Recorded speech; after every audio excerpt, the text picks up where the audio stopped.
This is a recap of the Mayor and Council meeting on May 11th, 2026. So it started off with a presentation to As I Star, and it's a church group that came in. They cleaned up garbage and leaves around the pool. Then there was a proclamation for Asian American Pacific Islander Month to Councilman Ryu and Councilwoman Kim.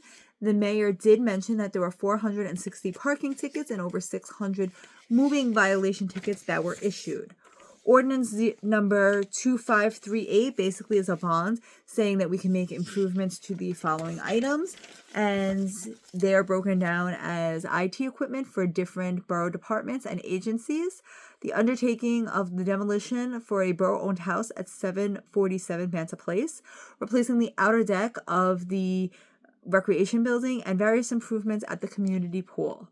Replacement of the fencing at Veterans Park, installation of outdoor exercise equipment on the 911 path, installation of speed bumps at various locations around town, getting new automotive vehicles for the DPW, new equipment, specifically radar, radio equipment, and automated license readers for the police department, and improvement of Morris Avenue between Banta Place and Edgewater.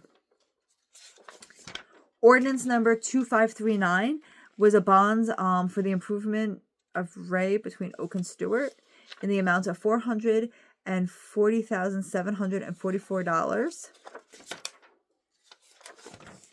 Ordinance 2540 is an ordinance amending Article 1 of the Building Department fees. So basically, it is just a list of the different items and what their new fees are. And that is about 4 or 5 pages long.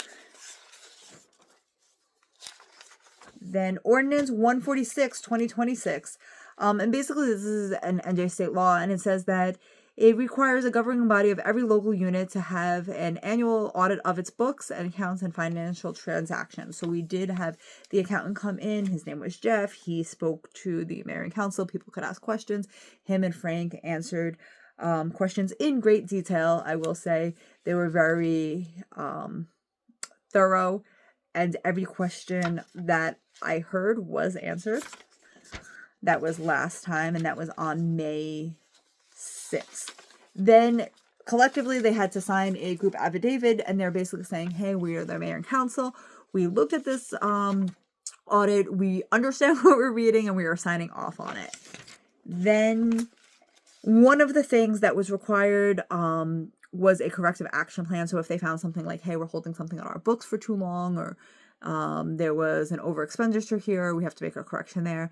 That does have to be put into a corrective action plan where they say, like, it's been on the books for too long, so we have to remove it, or this is X is, the recommendation. And that corrective action plan is there for you to look through if you would like to. Then resolution, and I just want to make sure I'm not missing anything. Nope, this is the next one that's up, is Resolution 148, 2026. And this is basically the 2023 open space grant for $125,026, and they sent it out to build. This is for a pavilion, and it was a grant, so they got the bids back and they went with the lowest bid. Then Resolution 149, 2026 basically says the tax collector is authorized and directed to prepare the taxes for the third installment of 2026, and that the tax levy for 2026 is set just over $50 million, and the rate is set at 1.8. Councilman Ryu did vote no on this.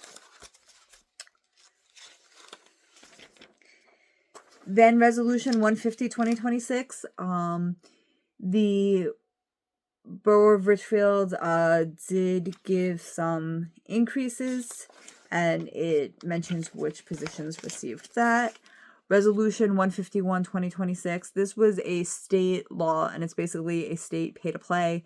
And it says that if a company has donated to a candidate or a candidate's party for an amount over $17,500, they cannot be awarded a contract. Essentially, this is to prevent, people taking bribes.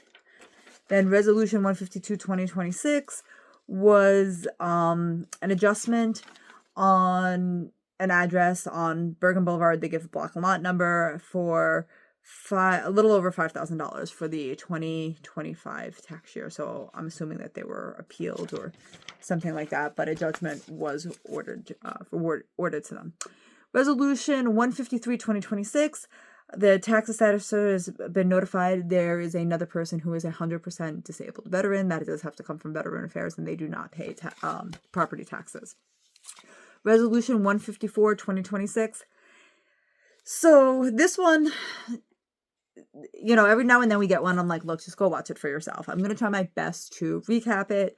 But basically what it says is we currently pay a company to host our website, and the website needs to be updated, and everybody on the dais was in agreement that the website should be updated. However, Councilwoman Conklin-Haley said, I think that instead of, this was kind of like just like a promise, hey, we're going to work with this company. And the thought process, as it was later described, was, hey, we can use this as leverage to try to get the best deal possible. What she was saying is, hey, there's no monetary value tied to this, so this could just be a purchase order. Should we be passing it without having a cap on a monetary value? For example, no more than X amount of dollars. So she asked, what does this cover? Councilman Martucci said, well, we're working with the company, and it's basically going to be $4,000 a year to switch the platforms and get our website up and running, and then we can take our emergency notification system. So right now we have Nixle and sometimes an R, Rave. Yep, Rave.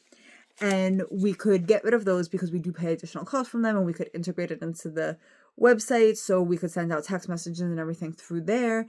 And all together between the website hosting and maintenance and then the emergency alert system, the website would be $4,000 a year, and then the others would be about between $3,000 to $4,000 a year because it would be annual increases over the next 4 years. Would basically, be about $7,000 to $8,000.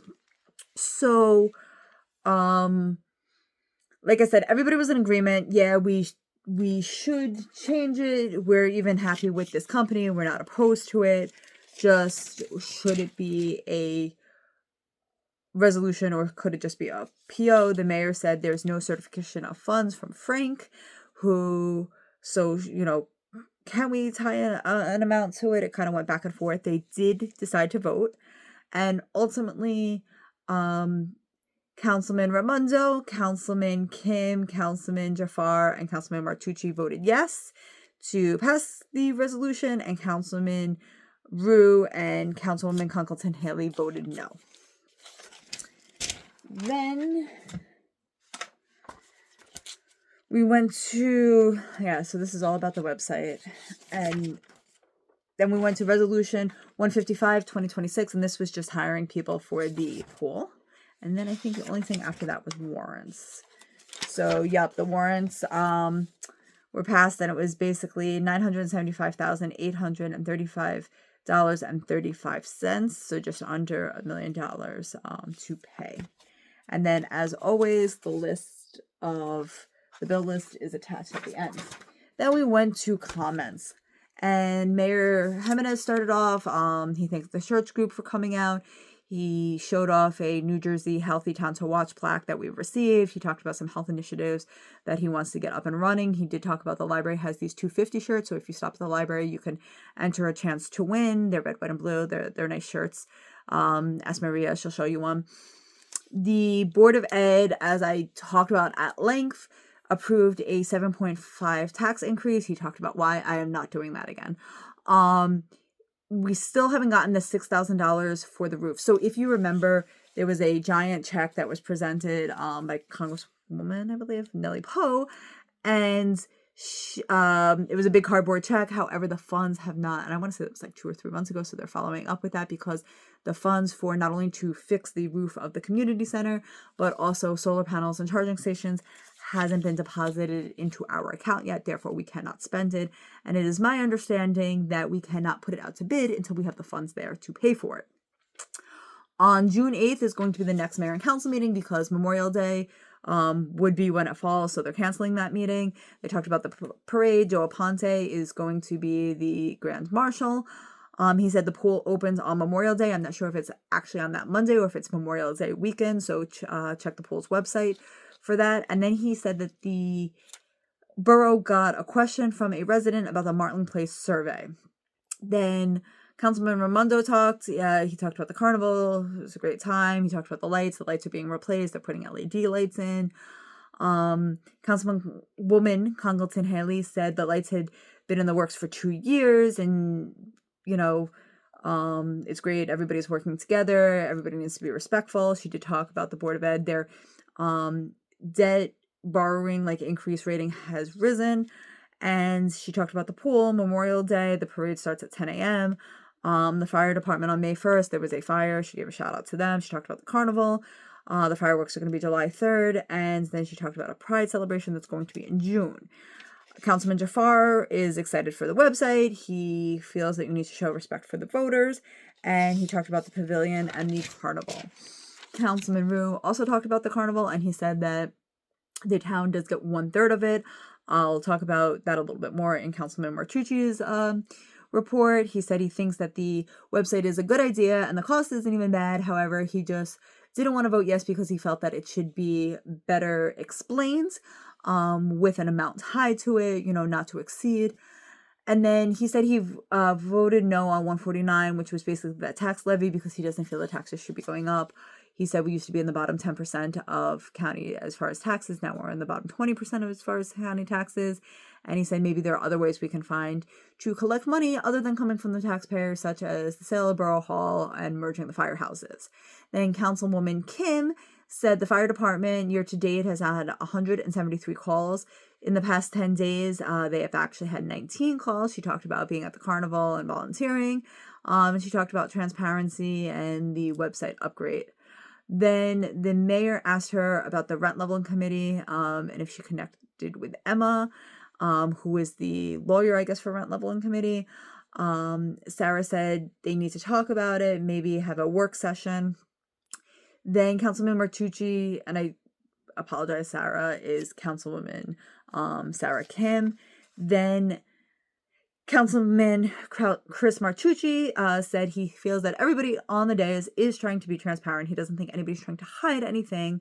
There's a reason they have committees, because not everybody can be working on every project at once, and that everybody's not going to always agree, but that's okay. Then the finance, as far as finance, he talked about healthcare. I'm not covering healthcare again. And, basically you still have to pay salaries. And then I'm going to try to explain this a little bit better than I did in the Board of Ed meeting. So as far as taxes, it's broken up. You have 100% of your tax bill. Each section, so you have the borough, which is about 28%. And these are the numbers that he gave. I wrote them down this time because I missed it last time. So the borough, he said tonight, makes up 28%. The town makes up, the Board of Ed makes up 58% of that, which, like I said, that's actually relatively low compared to some of the other towns. The county makes up 7%, and then there's a library budget. So 28% is the town, 58% is the Board of Ed, 7% is the county, and the rest is the library budget. So when you're talking about increases, so the town has a 4% increase. So you take 4%, and you multiply that out, but that only makes up 28% of that budget. Then there was a 7.5 increase for the Board of Ed. That is 58% of that number. Then, 7% of that number is the county. I'm not sure what the county increased by. And last time we heard, they were still waiting to hear what the library increase was. That is something that is mandated to them. They do not set it. They thought, so then comments went to hey, we thought we were going to sell the old Borough Hall last year, so that money was calculated into the budget and it was spent, and then it wasn't. Unfortunately, it has asbestos, and we're dealing with the fact that we have a building with asbestos that's harder to sell now. The tax rate, he talked about that. It may have confused my notes, so I'll let you go in and watch what he says about the tax rates. And then He talks about the garden and the permit processing, and basically the DEP has more extensive permitting requirements than they anticipated. Therefore, the project is currently on hold, but they are planting trees. The environmental committee is looking for soft plastics. So the high school environmental club is making these little bricks. They're taking water bottles and they're putting soft plastics like plastic bags, and like when you buy plastic water bottles, that plastic that goes around it that you cut off that keeps it all together. Those are the type of things that they're looking for. They're going to stuff it in the bottles and make these eco bricks out of them. If you have it and it's clean plastic, we don't want like sandwich bags with food in it because that's how we get rodents. You can drop it off at the community center. They're also looking for a high school liaison for the environmental committee. And right now you have to be 18 or older to join it. However, the anti-bullying committee does have a high school liaison, so they're trying to get the same for the environmental commission. I'm sorry, I might have said committee. It's a commission. The DPW lights on Willis Fields. The monuments were cleaned up. Thank you to the fire department for the job you done on Marion Place on May 1st. Okay, then he talks about the Martling survey, which was the question that the mayor had previously asked, and he said they haven't gotten the survey back, but basically they want to see what is private property, what is public property, where is the Fairview line, what can be done with it. He talked about the carnival, and he talked about this a little bit more in depth. So the carnival is split into three different groups get money. So this year, each third was $30,000. And this is something I had asked because I had heard, different stories. I know this is how it used to be. And a lot of people had this question. So the youth commission program got $30,000. The project graduation got $30,000. And then the last $30,000 was split up into the people who worked the carnival. So what would happen is you would go and you would sign up. So let's say a group had 5 people who did 3 hours each. They would get like 15 credits. And then they took the number of credits, and depending how much you worked for that group, you then got a portion of that. Councilman Raimondo did mention that the survey was done with a affordable house, the COA money. So it was not taxpayer money who did the survey. Councilman Jafar said we're going to save tens of thousands of dollars with the new lights. And then Mayor Jimenez said that if you look at a town like Pelt Park, their increase is twice as bad as ours. And there was conversation of like whether or not a little blame game was going on. I'm just going to let you guys go watch that yourself. Then it was opened up to public comments. So somebody got up and she basically said, between 1 a.m. and 2 a.m., there's drag racing on Route 5. And even if it's not us, Richfields, can you reach out, call the county, do something because it's really loud, it's waking us up, and it's a problem. Then she also brought up the fact that we have outsourcing. And one of the things she brought up, and this was brought up in the past, and I'm going to explain it for anybody who watched it. When you call 911, it does not go to the police department in Richfield. So, gosh, at least like 20 years now. It's been going out to the county communications desk. They have a dispatch desk. It's up at the County Police and Fire Academy. It's this big building. All the dispatchers for various different towns are there. So when you call, it does go up there. In the past, I don't know about now, but in the past, we actually had a significant number of Richfield residents who worked there. So they would try to keep someone from Richfield on that desk so that they were familiar with the streets. However, I don't know who works it now. And obviously, if someone calls out sick, they put somebody else there. So it does go to MAWA. However, it is not like it's going to MAWA Police. It is going to the County Communication Center. And the reason this is done is because it saves significant amount of money because it's not an employee on payroll with health insurance and blah, blah, blah. It is a flat fee that is, then contracted out through the county for that. Then another person got up and they asked about the survey. They, thanked mayor and council for an answer, and they asked, was a traffic survey ever done in the past? The answer to that was no. And basically he was assured that if changes were going to be made, it wouldn't be sprung on the residents, that they would be notified in advance. Then another person got up and basically said the COA funds for the survey basically they're looking to put a 55 plus building there. And he wanted to know, since those funds were used, does it only have to be a 55 plus community if they were going to put something there? They also talked about consolidation, talked about the Edison House, maybe the fact that there was a defunct house next to it. Why aren't we doing something with the ambulance corps? And he felt it was a disgrace what was happening with the rent leveling ordinance. Then another person got up, they said Resolution 154, which was the whole thing about websites. That was really a negotiating tool. He compared that to the cannabis endorsement, basically saying, hey, by passing this, it allows us to get a better deal. Then he talked about the planning board. Apparently, one of the planning board members is supposed to be a Board of Ed member, which isn't the case. And then he talked about water runoff. And then finally, we closed out the meeting with Lisa Picachi and I got up and we talked about the Ripple. I'm very excited about it, so I'm going to talk about it and give it a little bit more time than everybody else's comment. So we are going to have our first meeting on the 5th. We are a nonprofit organization that basically just wants to encourage residents to get to know each other and be proud to live in our town.